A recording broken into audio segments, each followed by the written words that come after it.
Olá, você está no quadro Pioneiro de Luz. Meu nome é Melissa e hoje nós estamos aqui com o pastor Kezil Ebinger. Pastor, muito obrigada por estar conosco aqui hoje. Muito bem, é um prazer, uma alegria poder estar aqui também. Muito bem, então vamos começar falando sobre o senhor. Qual o seu nome completo, sua data de nascimento e o local que o senhor nasceu? Meu nome completo é Kezil Ebinger. Eu nasci em Ponta Grossa, no Paraná, no dia 15 de fevereiro de 1963. E como foi a dinâmica da família? O senhor já cresceu em um lar adventista? Teve muitos irmãos? Não teve muitos irmãos? Eu tenho quase 120 anos de adventismo, se for contar o meu avô, meus avós, né? Tanto parte de pai e de mãe. Meu avô Guilherme Binger, meu avô por parte de mãe Jacó Wolf Filho, né? Da família Wolf, Marcot e Bergt, as avós, né? Então, eu nasci no meio adventista e de pastores também. Hoje, com a família da minha esposa e a minha família, somos em torno de 12 pastores. Tem alguns que já faleceram, outros que já estão jubilados e outros que estão nativos, né? Agora, semana passada, eu estive lá na Andrews para participar e assistir da formatura do meu filho em mestrado em teologia. Ele estudou aqui nesse colégio, não fez mestrado em teologia aqui, mas lá ele fez mestrado em artes em religião. Então é uma alegria. É geração de 4 pastores. Meu avô, meu pai, eu e meu filho agora. Deus seja louvado por isso. O senhor cresceu com quantos irmãos? Teve irmão, Sim, não teve? sim, somos 4 filhos. No caso, tenho mais 3 irmãos. A minha irmã mais velha, a Keila, que está cuidando do meu pai, foi professora aqui no colégio, foi no IAN também, casou com o pastor Natanael, que foi professor aqui também de teologia, já é falecido. Tem o Kemuel, Kemuel e o Kijão são irmãos que foram na área financeira, trabalharam aqui na União Central, foram também em Brasília, trabalharam lá. O Kemuel já está jubilado e o meu outro irmão trabalha no IATEC, atualmente, está quase se aposentando. E como era a dinâmica familiar? O senhor cresceu com 3 irmãos, certo? Sim. Então era muito pacífico, tinha alguns problemas? Foi bem pacífico, porque meus 2 irmãos, com 12 e 13 anos, os 2 mais velhos, foram com 12 e 13 anos para o internato em Curitiba. Meu pai prezou muito pela educação adventista para os seus filhos. Eu fui o único que estudei 1 ano do ensino, no caso, primeiro grau e segundo grau na época, chamava assim, né? O único que estudou, no caso, né, 1 ano fora da escola adventista fui eu, porque eu já tinha ficado 1 ano esperando. Meu pai, como pastor, era transferido, né? E aí ele foi para uma cidade lá de Santa Catarina, não tinha escola. Daí ele falou na associação, olha, consegue, porque tem 2 filhos, um outro que vai começar e outro que já começou, e que não tem escola. Daí eles transferiram para Blumenau, de Chapecó para Blumenau. Também não tinha escola adventista. Meu pai trabalhou para que fundasse uma escola, tem a igreja central em cima e tem as salas, na época era a sala de escola sabatina, que deve ser ainda. Daí foram transformados em 2 salas, uma professora para 4 turmas, como era chamada, multisseriada. Daí eu voltei à escola adventista. Fiz a primeira série, a segunda fiz num grupo escolar, lá em Blumenau. Depois continuei em escolas adventistas até a faculdade, até a teologia. Muito Mas bem. então, como que era a dinâmica? Eu vou contar como que era a dinâmica lá, que era bem interessante. Meu pai, tinha muitas coisas que eu admiro meu pai. Meu pai é um dos grandes, não é heróis, né, mas modelos para a minha vida. Ele fazia culto de manhã, só que eu não faço isso, mas ele fazia. Tinha um hino, tinha que cantar um hino todo dia, de manhã e de noite também tinha o culto, só quando tinha na igreja que não tinha culto em casa. Daí tinha que cantar um hino, depois tinha meditação matinal, depois tinha lição dos adultos, depois das crianças, tem 2 faixas etárias pelo menos, então era um culto bem comprido. E sempre era esse mesmo sistema, a gente começava cantando o número 1 do inário, Cantai ao Senhor, da época, né? E até o 620, daí começava tudo de novo, né? Tudo de novo. Então era bem metódico, meu pai era muito, assim, muito firme nessa parte aí, e eu não consegui seguir esse sistema, né? Mas isso ajudou a gente a fortalecer muitas coisas, muitos hinos que a gente conhece, muitos versos, os versos do decor que eu aprendi na escola sabatina de criança, né? Com a minha mãe também, né? E questão de educação. O senhor mencionou que foi o único dos irmãos que por algum tempo não estudou na escola Sim. adventista. Mas o senhor, depois de ter estudado, continuou estudando em escolas adventistas? Sim. Até o que seria hoje o ensino médio? Daí eu fui para o IACS, fiquei interno lá. Eu comportei 13 férias, tanto ensino médio e teologia, né? Eu fui para o IAE, fiz um ano lá, daí deu a Guerra das Malvinas, que ajudou a baixar o peso na Argentina, daí eu fui para lá, meus amigos iam, e não foram, depois eu voltei. Só fiz um ano lá, o segundo ano de teologia lá, depois voltei, né? Mas foi muito, assim, voltando um pouco aqui, meu pai mandou meus dois irmãos, e hoje é caro o colégio, vamos dizer assim, para pastor, um aluno já não é muito fácil, agora 2, né? Eu não sei como meu pai conseguiu administrar, além né, dos 2 filhos que estavam em casa e da família que tinha que tocar, né? Tinha auxílio, mas não era, né? Não era total, não sei quanto que era, mas não era muito. E o senhor começou a fazer teologia em que ano? Em 82. 82. E fez alguma outra especialização depois disso? Se formou em alguma Eu outra fiz coisa? mestrado aqui também, em teologia, fiz também tecnólogo em marketing à distância e leituras, né? Ok. Agora, o senhor pode falar um pouco o que fez o senhor decidir se tornar um pastor? Foi o exemplo da família, talvez? Eu quando tinha 5 anos, eu me lembro mais ou menos entre 5 e 6 anos, a gente morava em Joinville nessa época. Eu não estava, acho, nem na escola, mas foram 2 missionários que trabalhavam no Amazonas, tem até aqui a lancha, né? Sim. E eles passaram aqueles vídeos em Super 8, não sei, aqueles vídeos de rolo. E eu fiquei impressionado com o trabalho deles, o desafio da Amazônia, né? E antes de querer me batizar, que eu fui batizado com 10 anos, com 5, 6 anos eu já tive o chamado para ser um missionário, né? E o meu chamado, eu pensei em ir para a Amazônia. Depois descobri que a Amazônia é o lugar mais evangelizado do Brasil e do mundo, talvez, né? Daí para a África. Para a África é um lugar que tem mais adventistas no mundo também. Enfim, mas tem a questão missional e missionária, né? Mas esse foi o meu chamado para ser um missionário, para ser um pastor, né? Então, desde pequeno já tinha esse desejo. Sim. Muito bem. Mudando um pouco agora de assunto, o senhor pode falar sobre seu casamento, falar sobre sua esposa, o nome dela, Sim. como se conheceram? Muito bem. Eu terminei teologia mais ou menos com 21 anos. E o professor de Lar e Família, ele fez a pergunta: quem aqui é casado? Né? Todo mundo não, mais da metade levantou. Quantos são noivos? E quantos são solteiros? Não tem nem namorado. Misericórdia. Aí eu levantei a mão. Né? Daí eu terminei teologia, comecei a namorar, assim, mas foi pouco tempo. Namorei algumas meninas, assim, mas foi pouco tempo. Eu fiquei, para encurtar a história, 7 anos solteiro no distrito. E uma escola que foi IUAP. E os outros foram em distrito e nessa parte mais obra bíblica também. Quando eu estava no ensino médio, eu cheguei a jejuar cada 15 dias, cada sábado, pedindo a Deus uma esposa, né? E quando eu estava com 27 anos, quase, 20 e poucos anos, eu já estava quase perdendo esperança de orar e de casar, né? Mas eu estava trabalhando em Jaguarão, já ouviu falar? Não. Perto do Chuí, já ouviu falar? Oiapoque é o Chuí? Porque sim. Oiapoque é o mais ao norte e o Chuí mais ao sul. Sim. Então a cidade depois de Chuí é Jaguarão, divisa com o Uruguai. Eu era pastor ali, solteiro. E aí, num concílio de pastores, um pastor, Afrânio Feitosa, disse assim: escuta, você está solteiro? Estou. Mas como? Você é pastor aqui e tal. Eu tenho uma cunhada que está terminando pedagogia lá no IAE, que ela é muito bacana, é muito preparada tal para ser uma esposa de pastor. Disse, não, na época eu estava namorando. Não, mas eu estou namorando, tipo assim, não dei muita importância, muita bola para ele. Mas daí, como eu estava cada vez mais distante do Paraná, que é a minha namorada é do Paraná, a namorada disse, não vai dar certo, porque ó, cada vez você está mais longe. Estava em Porto Alegre, foi para Pelotas, depois foi para Jaguarão.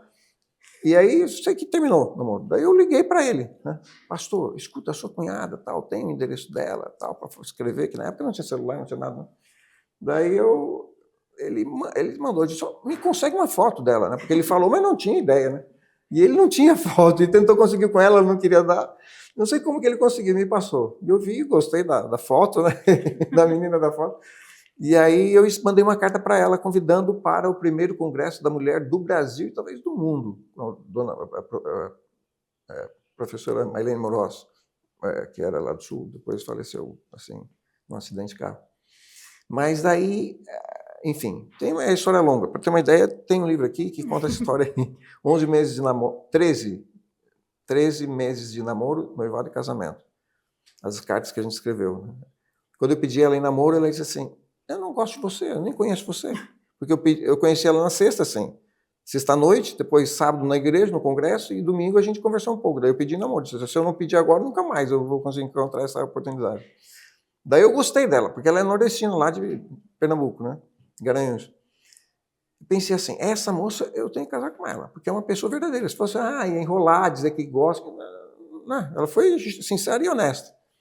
E aí, como que a gente vai se comunicar? Não tinha celular naquela época, não tinha nada disso. Eu disse, eu gosto de escrever, eu falei para ela, eu escrevo para você. Ela falou, mas eu não gosto de escrever, eu não escrevo nem para meus pais. Ela falou, tudo bem, eu escrevo, se você responder, tudo bem, se não quiser, tudo bem, eu escrevo, faço a minha parte. Daí eu comecei a escrever. Daí foram 70 cartas que mandei para ela e ela respondeu 70 cartas que estão nesse livro aqui. Não é original, mas é do original. E aí a gente namorou um ano, com noivado e namoro, um ano e um mês. A gente casou, a gente foi para Lajeado, né? E aí começamos o ministério. Começamos o ministério juntos. Né? Esse período todo é à distância? Um ano e um mês. Claro que a gente teve alguns encontros, né? Nas férias, ela tinha férias em julho, daí ela foi na casa dos meus pais, lá em Guarapari, eu fui na casa dos pais dela, né? Que isso fortaleceu bem. Depois ela se formou no final do ano, que a gente começou em junho, 2 dias antes do Dia dos Namorados, a gente começou a namorar. Depois a gente foi ela foi trabalhar em Porto Alegre, né? Que ficava na casa da mãe dela. O Frânio era meu cunhado, foi ele que fez essa ponte aí. Ele fez a ponte por outro cunhado dos meus também. Mas daí ela começou a trabalhar em Porto Alegre e eu em Lajeado, ficava mais perto, né? Uns 100 quilômetros, mais ou menos de distância. Daí a gente se encontrava um pouco mais seguido. Mas a maior parte foi em carta, que a gente foi através de cartas. E meu pai casou na distância também, já era pastor lá em Espírito Santo e veio na Casa de Saúde Liberdade, né, no Hospital Adventista hoje, e conheceu a minha ex. Ele já tinha visto assim e tal, conversado um pouco com ela, pediu namoro e namorou também, acho que foi 1 ano ou 2 anos, com cartas. E tem 2 irmãos meus que também, um deles, o meu menor, foi através do nosso namoro, que a Dilene, né? Não falei o nome dela, não é?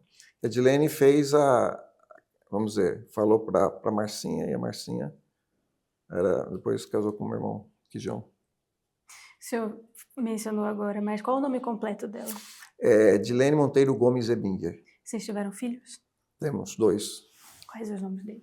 Um é Kenny Gomes Ebinger, casado com a Iana Cirqueira.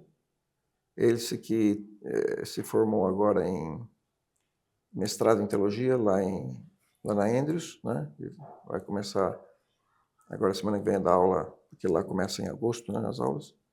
Uma escola adventista lá em Minneapolis, Minnesota. E a minha menina terminou, faz 1 ano e pouco, 1 ano e meio, terminou psicologia aqui no NASP, que é a Helene.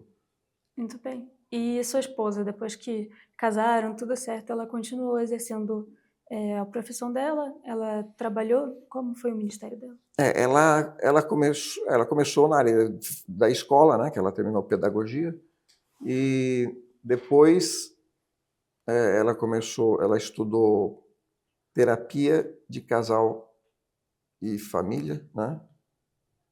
Talvez incentivado pela doença que eu descobri depois que casei, né? E quando a médica falou, olha, você tem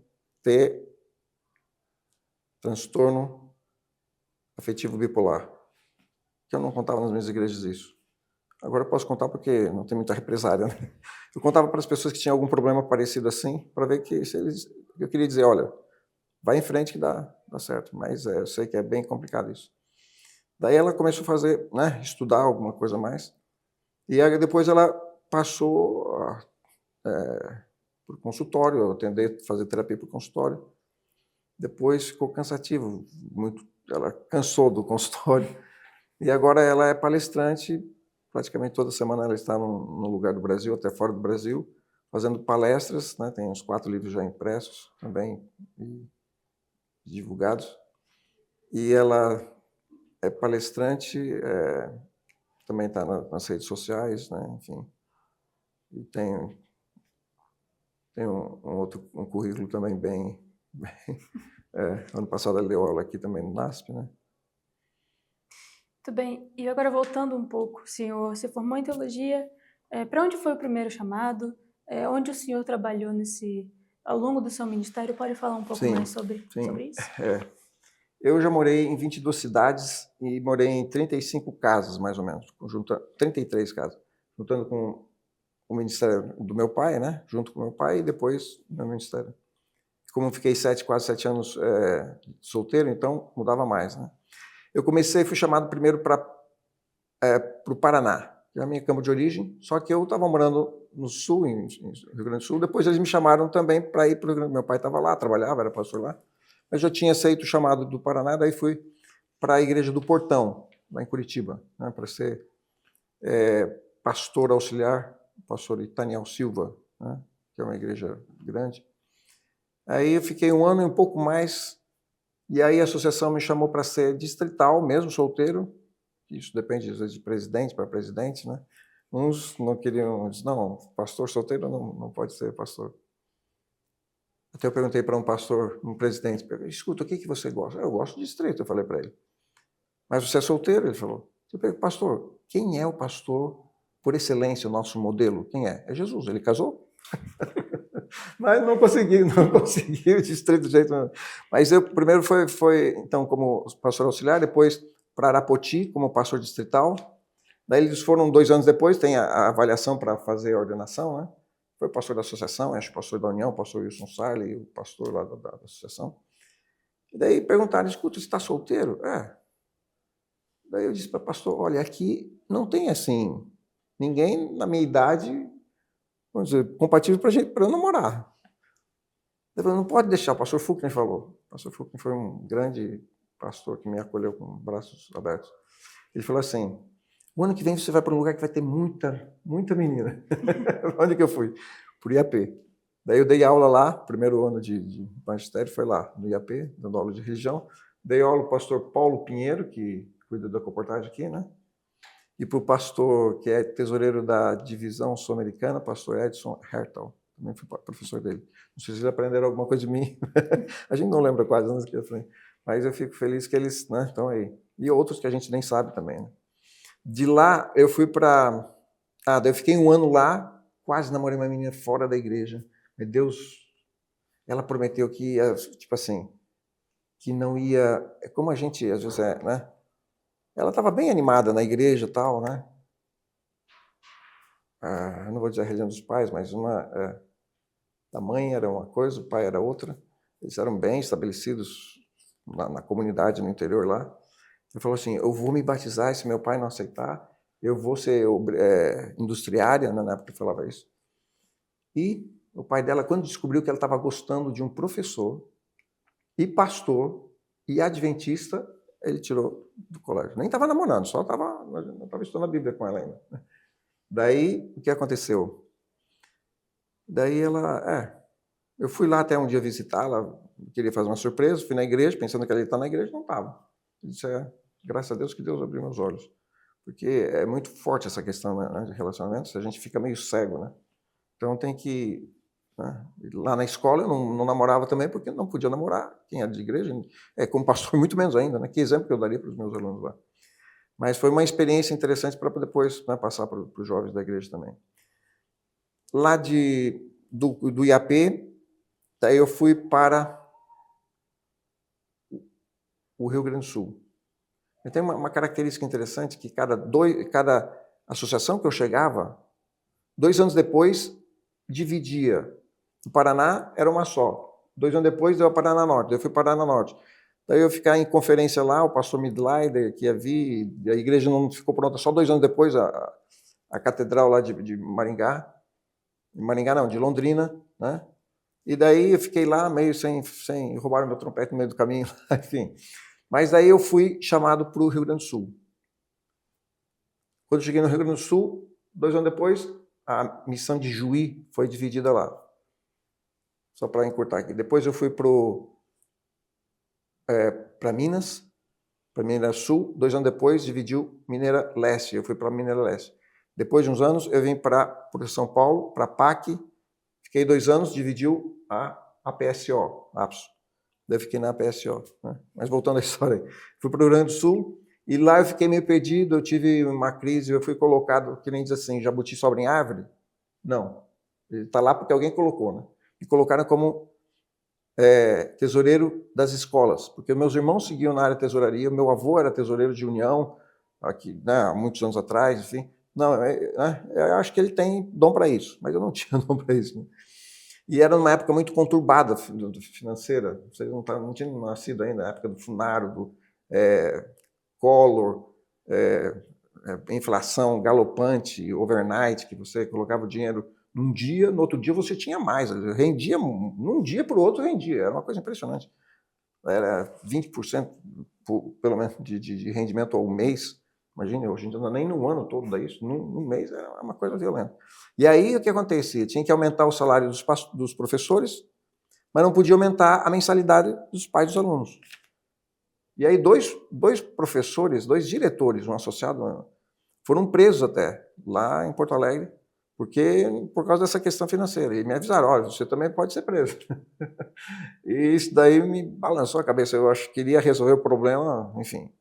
E não deu certo, enfim. Daí eu passei uma crise, a primeira crise que eu tive de saúde foi lá, só que eu não descobri o que era que eu tinha. Passei na praia com a minha mãe uns dias, uma semana ou 2, e fiquei curado, entre aspas. Né? Ninguém sabia o que era, nem o médico que eu fui lá, neurologista, conseguiu descobrir, nem encaminhar, e pronto. Daí toquei a minha vida. Né? Daí eu fui para Pelotas, num ano só tive várias mudanças. Né? Pelotas eu fui nas conferências, o pastor José Bessa, na Nacional 89, nunca tinha passado pela experiência de estudos bíblicos, de evangelismo, de conferência. Daí eu passei, foi uma experiência muito forte, muito boa. E de lá eu fui para Jaguarão, que os irmãos de lá estavam, não sei se estavam querendo, eu não fiquei sabendo dos detalhes, mas estavam segurando o dízimo porque era um lugar lá, tipo assim, na divisa com o Uruguai. O pastor aparecia uma vez por 6 meses, assim, porque era um distrito muito grande, muito distante, a estrada toda emboracada. Né? Os irmãos eram poucos irmãos, 2 igrejas, um grupo e uma igreja. Daí mandaram para lá, para acalmar os ânimos lá. Daí eu fui, foi muito bom até, né? Foi muito bom ali, o período. Foi aí, nesse período, que eu conheci a Edilene e me correspondi com ela com carta que dava um alento para a alma também. Quando passou esse período, daí eles me chamaram me transferiram para Lajeado. Estava ainda solteiro, no meio do ano eu casei, então ficava mais perto de Porto Alegre, né? Ficava uns 100 quilômetros de Porto Alegre. Um campo que realmente, como diz Lajeado, é pedra, rocha, né? Olha, eu não me lembro quantos que eu batizei ali, mas eu batizei muito pouco, né? Porque alemão não é fácil, eu sei porque eu sou de família alemã, né? Mas também quando ele se converte, ninguém tira da cabeça, mas para se converter não é fácil não. Daí eu casei, 3 meses depois eu tive a segunda crise né, bipolar. E aí a médica, a psiquiatra, né, e psicoterapeuta também, ela é uma pessoa cristã, família tradicional da igreja lá em Porto Alegre. Ela chamou a Edilene e disse assim, escuta, Edilene, quando você casou com ele, você sabia que ele tinha esse problema? Falou, não sabia. Alguém da família do Quesil contou para você? Ele disse, não, nem eles não sabiam, nem eu sabia que tinha, porque o médico lá deu um estresse contra estresse, alguma coisa assim, e pronto. Né? Então, de acordo com a lei do nosso país, você tem o direito e você tem, se quiser cancelar o seu casamento, você pode cancelar. E ela era adventista, mas era uma pessoa bem clara, bem honesta também. Eu me estremeci um pouco, ela não mandava recado. O presidente ligou para ela, como está o pastor Quesil? Eu não posso dizer, só com a autorização dele. Ela tinha uma ética muito forte, assim, muito boa. E isso ajudou para criar confiança também. Né? E aí o que acontece? A Dilene disse, não, eu vou continuar, eu casei para toda a vida, eu vou continuar toda a vida. Isso ajudou a minha recuperação e eu tomo medicamento ainda, né, controlador, hoje, até lítio, até faz o quê? 35, 34 anos, né? Mas a Dilene, de vez em quando, vai para o sul e conversa com essa médica, ela diz assim, olha, quantos pastores, obreiros passaram, e agora ela já está jubilada, pelo meu consultório. E uns deixam a esposa, outros deixam a obra, outros deixam a igreja. Mas, graças a Deus, vocês estão aí, unidos e fortes. É um milagre de Deus, um milagre de Deus. E graças a Deus, né, depois que foi detectado, avaliado e diagnosticado e foi medicado, né, graças a Deus eu tenho conseguido tocar minha vida e poucas pessoas acho que descobrem que eu sou bipolar só quando eu falo. E depois desse distrito, o senhor trabalhando... Sim, daí ficamos meio ano lá, eu tava, né, fiquei de licença, daí a gente pediu para ir para Porto Alegre, porque tinha, né, o acompanhamento, a questão da terapia e tal. Daí eu fui para escolas, eu fiquei 8 anos, 4 anos na escola do Partenon, ensino fundamental, e depois no Marechal Rondon, em Porto Alegre também, uma escola de mais de 1.000 alunos, com ensino fundamental e ensino médio, né? Eu dava aula e era capelão. Nesses 8 anos fui capelão e professor, 22 aulas por semana, a média, e mais a capelania. Foi muito bom porque a capelania me ajudou muito no sentido de continuar um trabalho pastoral, né? Muitas coisas conseguimos desenvolver. Para ter uma ideia, depois um presidente disse assim, não, aqui não tem erro teológico. A gente conseguiu fazer uma meditação matinal, porque toda manhã, não sei se ainda continua assim, mas na época, né, cada escola comprava lá um monte de meditação, inspiração juvenil, e lia antes, né? Daí eu disse assim, escuta, por que a gente não faz a nossa inspiração? Tem tantos alunos aqui, cada um escreve a sua, uma delas. Olha, pegou, e a gente fez, montou né? E ficou, né, meninos não adventistas, porque na maioria das escolas são metade não adventistas quase. E eles escreveram e tinham mais participação, né, ficavam, ó, fulano de tal que escreveu, tal turma, ou da minha turma aqui e tal. Mas daí o presidente, né, falou, não, isso aqui tem erro teológico e tal. Claro, coitados dos meninos que não têm nem estudo bíblico. Mas foi muitas atividades a gente fez. Plantamos uma igreja em Minas do Leão, e eu saí de lá, estava muito assim, fraquinha. Era longe, era quase uns 3 horas de viagem para a gente chegar lá. No final de semana a gente ia, tudo, alguns só que compraram a ideia. E depois de um tempo, a Dilene estava lá no sul, disse, uma mulher falou, escuta, você é a esposa do pastor Quezinho? Sim. Então diga para ele que é Minas do Leão, tem uma igreja forte lá. Né? Olha, eu fiquei muito feliz. A gente passa, depois não volta, né? Porque é tantas igrejas que a gente passa. Né? Então foi plantada pela escola, que era algo inédito naquela época. Né? Não era muito assim comum. Hoje, né? O pessoal planta, tem dinheiro e vai lá e pá. A gente não tinha muito dinheiro, mas conseguimos fazer um trabalho lá. De lá, daí fomos chamados para Minas. Minas é interessante. Quando eu recebi o chamado para Minas, foi no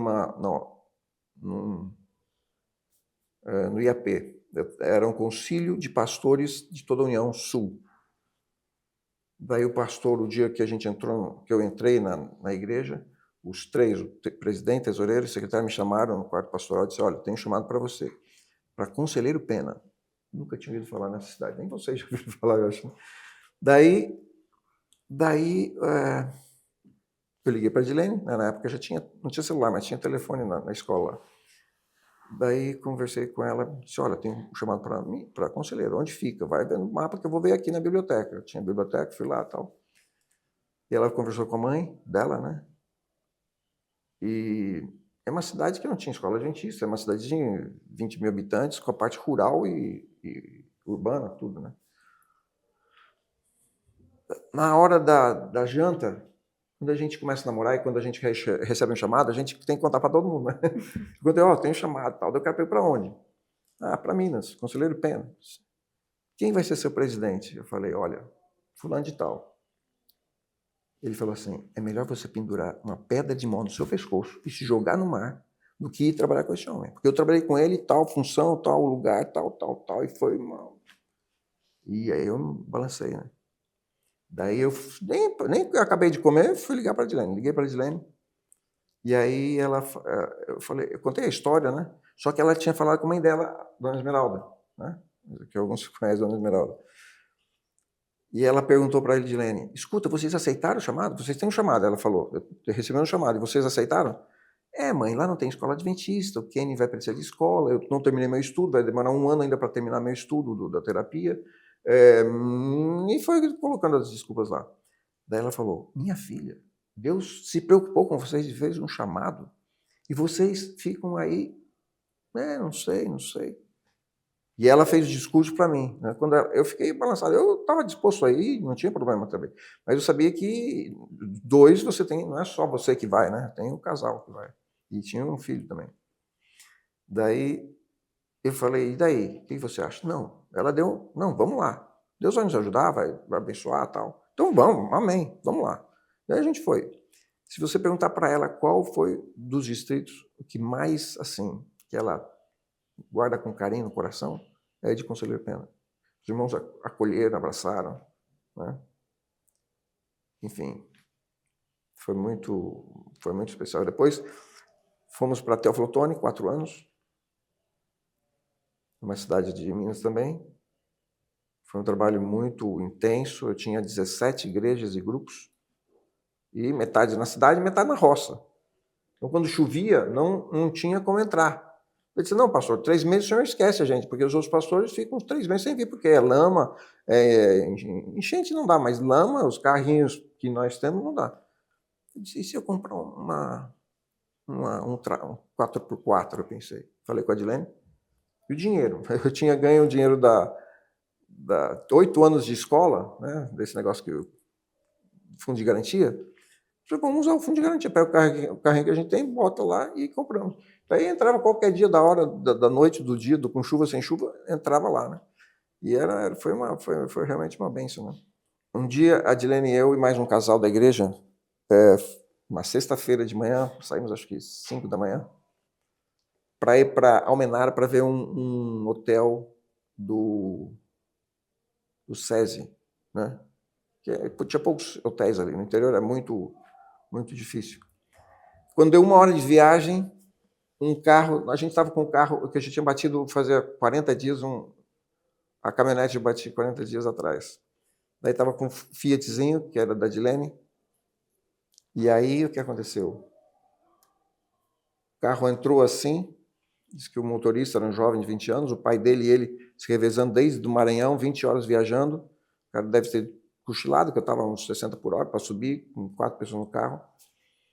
E aí bateu, a Adilene não conseguiu sair pelo carro, eu fiquei desmaiado, mas não sabia se estava desmaiado ou se estava morto, né? Ela saiu pela janela e se não passava carro, porque era 6 horas da manhã, estava começando o dia a clarear, e ela se ajoelhou no chão e clamou a Deus, disse, eu não posso perder meu marido, e clamou a Deus. Quando voltou, eu já estava acordado, né?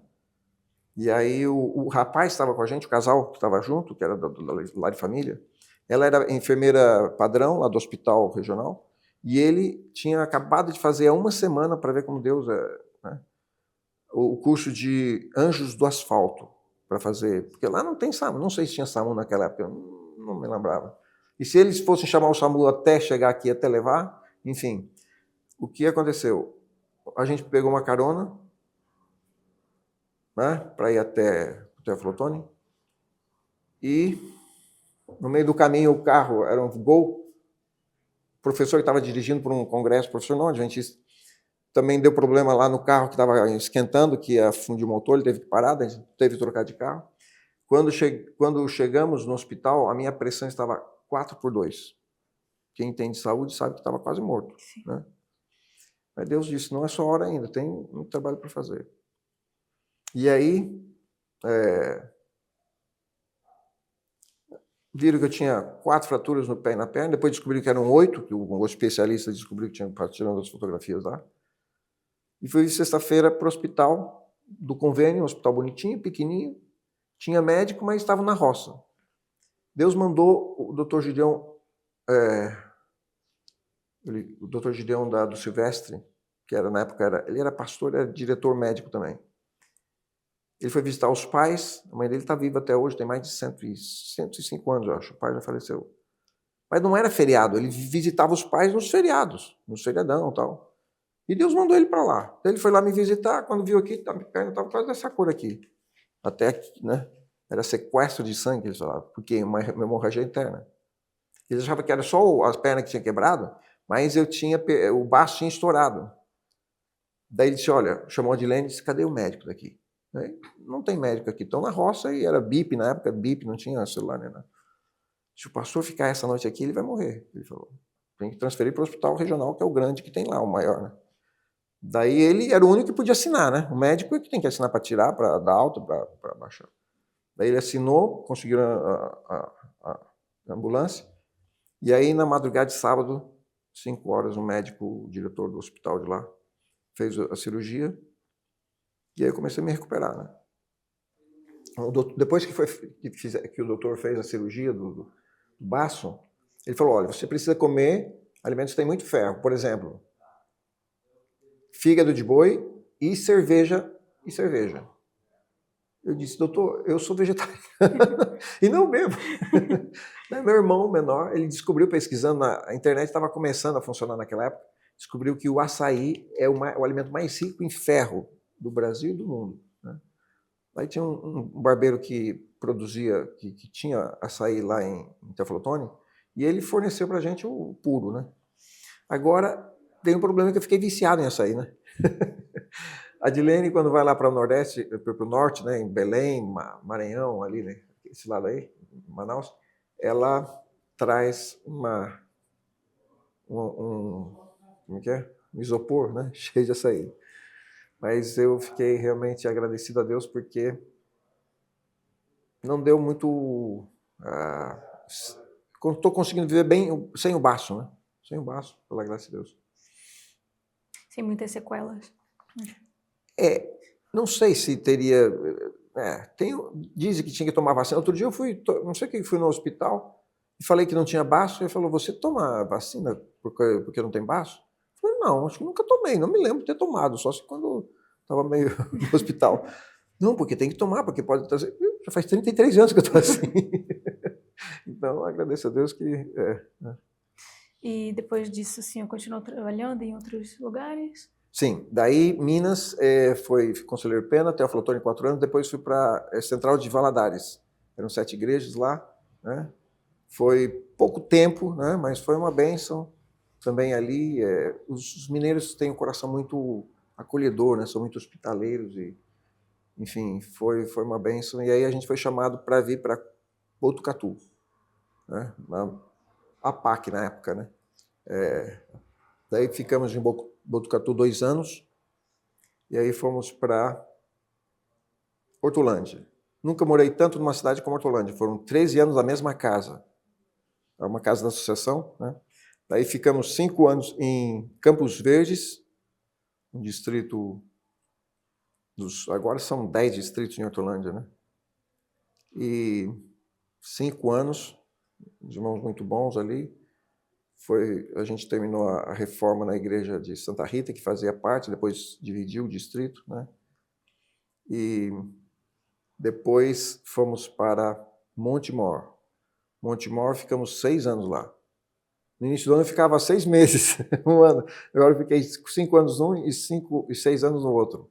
Montemor era um distrito que estava começando, né? Porque tinha uma igreja para um distrito em Hortolândia, outro por outro distrito, outro por outro, era todo, né? Aí foi feito um distrito só ali. E ali foram muitas igrejas que a gente fez. A igreja central foi feita uma reforma externa e interna do templo, né? E foi construída a igreja, mais uma igreja lá logo no início também, do zero praticamente até a inauguração. Teve a igreja de Jardim Nova Alvorada, que foi feita, estava no metade do caminho e foi completada e inaugurada também. Foram plantados no distrito ali Jardim Panorama e Jardim São Clemente, né, que são 2 dias, preguei até o ano passado lá, me convidaram em Panorama, e estão, né, foram plantados na nossa época e estão continuando, estão animados os irmãos ali também. Né? Então, daí, depois de 6 anos, fomos transferidos para Santa Isabel, o último distrito, foram 2 anos lá. Pega a parte de Rosolém, a gente ajuda a plantar e continuar na Furlan, um grupo novo, né? E também reforma em algumas igrejas lá também. Enfim, a parte espiritual a gente tem dificuldade de avaliar, né? Deus vai julgar todas as coisas, alguns que a gente acha que vai ser, né? Vai ter muitas estrelas no céu, daqui a pouco não vão estar lá, e outros que a gente não dava nada, vão estar lá, né? Para a glória de Deus. Eu espero encontrar, eu sempre, quando me despedia dos irmãos, dizia, olha, eu quero que os irmãos sejam meus vizinhos lá no céu. Né? Não sei quantos vizinhos que eu vou ter, mas não sei se Deus vai atender o pedido também. Né? Mas eu agradeço a Deus que os irmãos são... os irmãos têm um bom coração, eu vejo, a maioria. Tem alguns que não têm tanto, né? Se eles ficam quietos, tudo bem. O problema é quando eles começam a fazer a confusão, né? Então, como eu coloquei você, um dos distritos que eu passei, eu devo ter desenvolvido a neuralgia do trigêmeo, né? Neuralgia trigêmeo.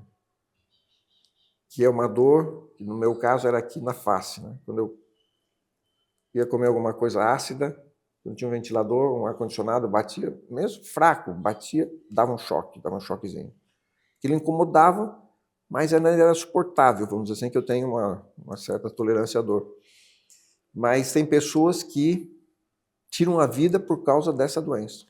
Isso que é uma doença, uma dor mais forte do que a dor do parto e que a dor de pedra no rim, sei lá o quê.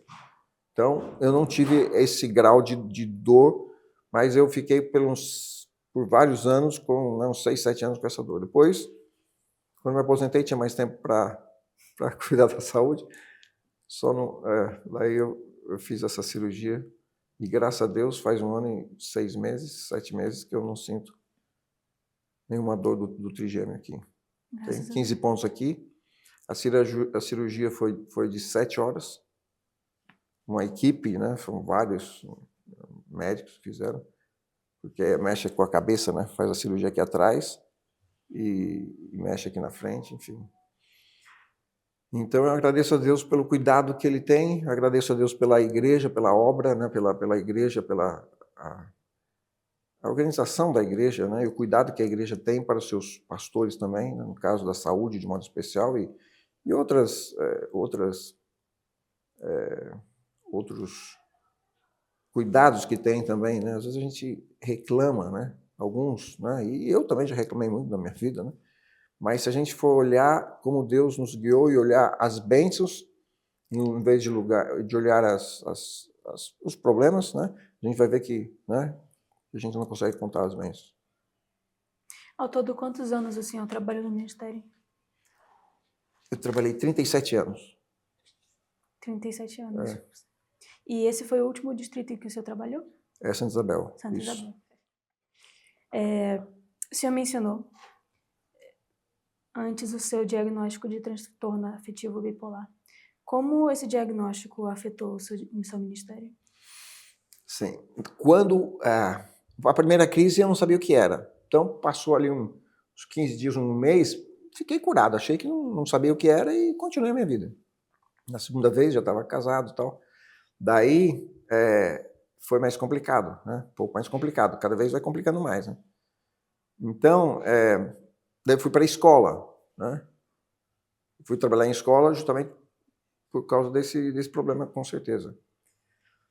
E aí eu tinha um pouco de dificuldade nas aulas, às vezes, né? A Dilene me ajudava, né? Cobria algumas aulas minhas também. E depois, nas igrejas, eu não contava que eu tinha esse problema e as pessoas acho que não descobriam. Agora, quando eu encontrava algum irmão, algum interessado, alguma pessoa que tinha esse problema, eu falava, eu tenho isso também, eu estou conseguindo sobreviver e, graças a Deus, estou conseguindo, né? Não desista, vai em frente, né? Então, eu dava Porque eu sei que todos nós somos preconceituosos, né? Acho que quase todos, se não todos, somos preconceituosos. Se eu começasse a colocar, né, a contar a minha história de público, alguns cansados não entendem muito bem. Eu estou colocando aqui, até eu fiquei surpreso por colocar, porque quem sabe pode ajudar muitos, né? Irmãos, líderes, pastores que têm problemas, dificuldades, e que é possível ser, né, manter o equilíbrio e o controle, né, se for realmente trabalhado e cuidar dessa questão, né, tanto a parte de medicina, né, da parte terapia, que eu fiz terapia também, um bom período, e também a parte, né, clínica. O senhor tem algum conselho para alguém que talvez esteja assistindo o vídeo e esteja sofrendo com alguma coisa Sim. parecida? Então, duas coisas importantes com relação a esse problema aí. E qualquer doença de origem psicológica, eu creio. Tem que ter um acompanhamento médico, né? Algum medicamento, né? E um acompanhamento médico, medicamento também. E é importante também uma terapia com uma boa pessoa, tipo assim, cristã, vamos dizer assim, né? Para que a pessoa não bagunce mais a cabeça da pessoa do que está. Né? Então, a terapia é bom para você, não é só o paliativo, o remédio é importante, e outra coisa, não parar de tomar um remédio. Por exemplo, o lítio que eu tomo, o médico falou, se você parar, você vai estar bem, daí você para. Isso é uma tentação que acontece para muitos, eu já vi que parece que é uma coisa bem normal e corriqueira. Daí quando ele vai ficar mal, vai tomar de novo, já não funciona aquele medicamento. No caso dele, né, do lítio, que eu tenho tomado há 34 anos, né, eu tive que me convencer, dizer, não, eu vou tomar. Se eu estiver bem, se eu não estiver, eu vou tomar de qualquer jeito. Né? E claro, faz a dosagem para ver se não está muito forte ou muito fraco. Né? Até eu diminuí, eu não, mas o psiquiatra diminuiu, né, a minha dose para poder, porque podia diminuir e tá bem, né? Tá dentro do espectro ali. Então, essas duas coisas, né? É importante fazer para você se entender. Eu não faço terapia, eu fiz uns 2, 3 anos no início até poder ajustar e depois, né? A oração é importante, você ter bem equilibrado, bem com a sua família, com o casamento, com a esposa, com os filhos, né? E cuidar, né, das leis de saúde. Muito bem. Pastor, nas suas palavras, como Deus usou a sua vida para espalhar a mensagem do Evangelho? Olha, eu não consigo ver tudo, né? Eu creio que no céu eu vou ter uma visão completa e definitiva, né? Porque, como eu falei, às vezes a gente acha que uma pessoa que né? A gente julga uma pessoa pela aparência, daqui a pouco a pessoa né, cai fora da igreja, faz muita coisa. Né? E outro que você não dá nada, daqui a pouco você diz, olha, aquela pessoa lá, né? Aquele menino, aquele jovem, né, se destacou e foi. Então, Deus vai... no céu, eu creio que eu vou ver muitas pessoas. Aqui, eu estava um dos últimos anos aqui em Hortolândia, agora na pandemia, né? Na pandemia, a gente teve que começar a pregar pela rede social, né? E aí, um ex-aluno meu do Partenon, fazia aqui uns 20 anos, praticamente por aí, eu tinha sido professor dele, ele carregava minha pasta de estudo bíblico, eu tinha estudo bíblico no sábado de manhã, na hora da escola, da lição dos professores, da classe de professores de manhã, 8 horas, eu tinha uma classe bíblica para os alunos adventistas e não adventistas na igreja do Partenon. E ele ia lá e queria batizar, mas os pais, que eram de outra igreja, disseram não deixaram, proibido, ele tinha 10 anos, sei lá quantos anos. E passou, eu saí de lá, fui embora. Aí, na pandemia, ele me encontrou pregando lá para minhas igrejas, ele não sei como que ele achou lá, que eu não entendo muito bem como funciona, mas ele me encontrou. Entrou em contato comigo e disse, olha, pastor, eu quero me rebatizar. Eu fui batizado, depois saí, dei aula na escola adventista, depois saí também, e agora estou querendo voltar, tal. Daí disse, tudo bem, se quiser vir aqui, vamos lá. Ele veio em Hortolândia e eu rebatizei.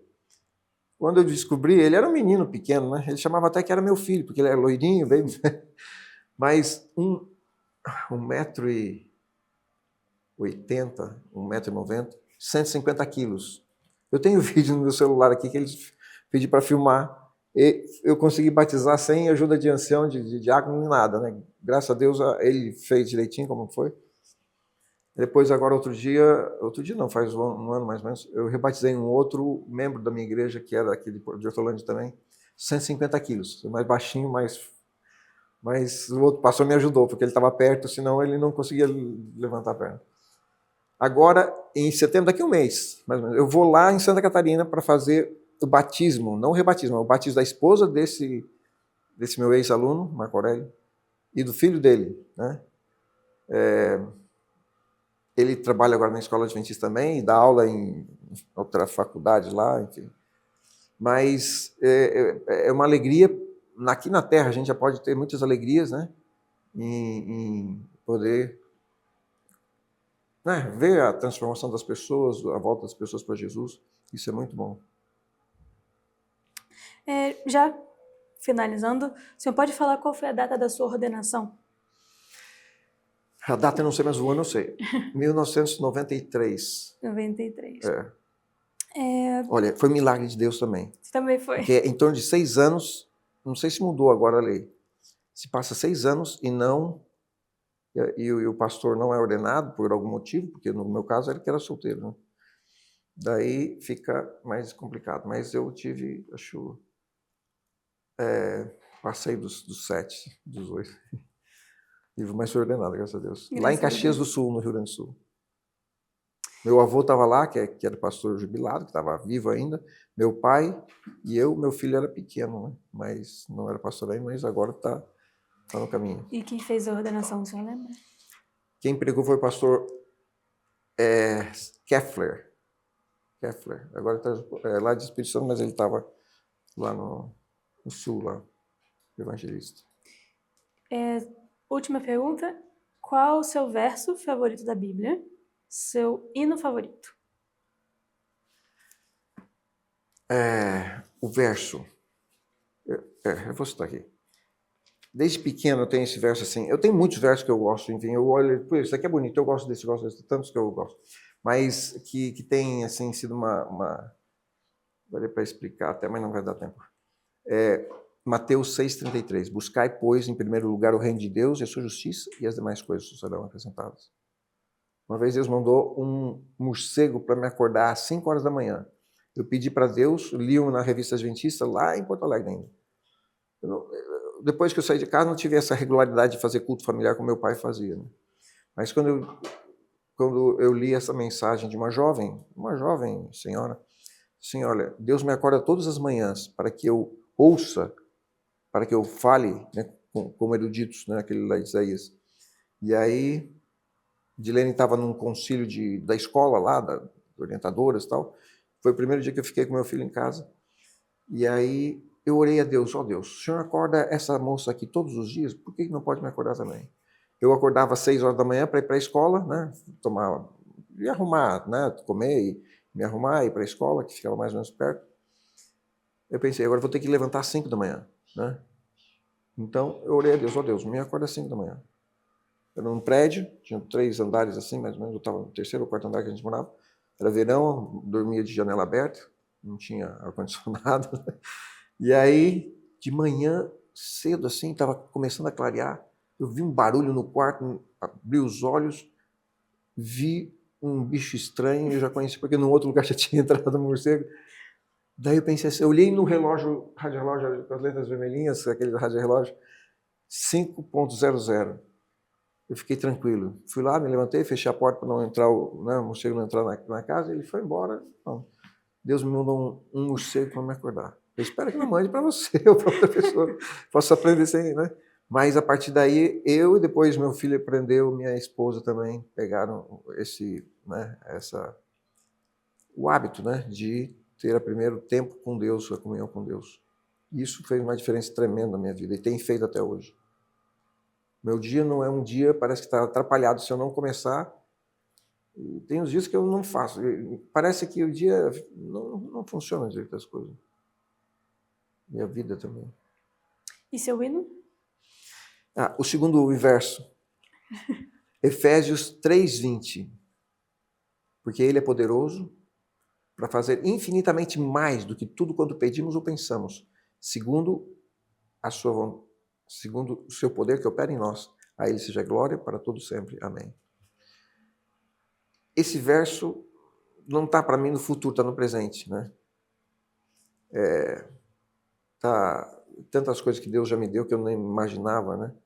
A gente não consegue às vezes gravar tudo. Eu às vezes pego o celular para ver as fotos, eu vou me lembrando mais facilmente do que lembrando de cabeça, né, pelas fotos. Mas Deus é bom e vai fazer infinitamente mais do que tudo que pedimos ou pensamos. O hino, Deus sempre me ama. Quando criança, né? Cada época da vida tem um hino. Esse foi o que eu me lembrei primeiro aqui. Deus sempre me ama. Talvez seja esse. Gott ist lieb em alemão. Deve ser um escolhido entre muitos, né? Porque o senhor já cantou todos os do Cantar ao Senhor quando era tem criança. tantos hinos bonitos no Inário que a gente nem está cantando mais quase, né? É verdade. Tem outros que não estão no Inário que são muito bonitos também. Pastor, quais suas palavras finais para quem estiver assistindo a essa entrevista? O que o senhor quer deixar registrado aqui para nós hoje? Deus é muito bom. Deus é amor. Esse é o resumo do grande conflito, né? Estou escrevendo um livro também sobre o grande conflito. E Deus é muito bom. E o verso que eu coloquei: busque em primeiro lugar o reino de Deus e a sua justiça. E as outras coisas vão acontecer. Mas, em primeiro lugar, Deus, né? No tempo, nas finanças, em tudo. Deus em primeiro lugar, né? E outra coisa que eu pensei também que eu queria compartilhar, mas não tá aqui, é a questão dos dons. Para quem está aposentado, não sei, tem mais tempo para assistir o vídeo aqui, enfim, né? Eu não sei o que vou fazer e tal, né? Então, use seus dons. Se você é aposentado ou não é, enfim. O que é o dom? É aquilo que você gosta de fazer. O que você gosta de fazer? Dedica isso para Deus, para poder salvar almas, para poder ajudar pessoas a conhecer o caminho de Deus, né? Eu estou descobrindo agora essa parte aí. Quando você está no ministério, você tem que fazer umas coisas, tem que fazer, não importa se você quer ou não quer, tem que fazer algumas coisas. Mas, né, agora tem mais liberdade para você fazer, né, desenvolver o seu dom. Glória a Deus. Essa pastinha que está aqui tem mais ou menos 250 páginas, um livro que eu comecei a escrever esse ano, tem outro que eu escrevi sobre... Não está publicado, mas um dia vai ser publicado. Quando Deus enviar os recursos, ele vai. É um livro para... Vocês já foram nas livrarias e já viram. Livros de Harry Potter, livros grossos assim. São 9 volumes. Eu fui pesquisar para ver. Eu não li nenhum desses livros aí. Mas eu fico impressionado como crianças, adolescentes, juvenis, leem esses livros grossos. Fico pensando, que livro que a gente tem para contar a história de Deus, a história do grande conflito? E aí eu comecei a escrever o grande conflito para uma linguagem infanto-juvenil, não sei se seria mais juvenil, enfim, e para ateus e secularistas, que não querem saber de Deus, não querem saber de Bíblia, de milagre, não acreditam em nada disso, né? Essa vida aqui acabou, né? Quando tem alguma coisa sobre a Bíblia, rejeito. Então, esse livro que eu estou escrevendo até tem quase 70 capítulos, 250 páginas, mais ou menos. Está chegando, o grande conflito está lá no céu, e eu não uso os nomes de Lúcifer, eu uso os nomes com o mesmo significado, mas em outra língua, enfim. Helel. Helel é a mesma coisa que estrela da manhã, brilhante estrela da manhã. Ele está rachando, né? Ele vai fazer a escolha para sair do céu, que não é céu, é racha lá. A cidade racha lá. Então eu comecei a escrever e Deus está sendo uma bênção para mim, né? Se vai ser um dia publicado, eu espero que seja, né? E se dá para ser até um filme, né? Meu sonho é esse, mas como Deus diz, infinitamente mais, então, agora, tudo tem um custo, tem um caminho. Mas desenvolva os seus dons, né? Para salvar pessoas, e você vai estar ajudando a você mesmo. Amém. Pastor, muito obrigado por ter contado para a gente aqui hoje sua história. Com certeza foi uma vida que tocou muitas pessoas. Amém. E eu espero também que as pessoas que estejam assistindo essa entrevista a sua história continue a abençoar as vidas de muitas pessoas.